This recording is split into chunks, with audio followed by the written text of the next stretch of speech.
আছে না পুরোনো নাই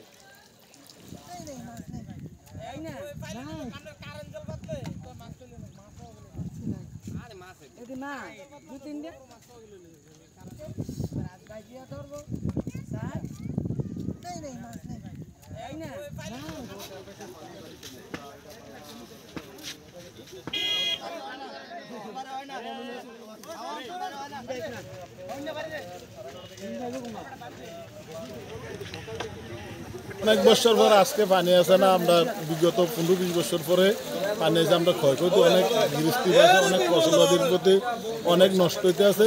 এখানে পরিস্থিতি খুব ভয়াবহ।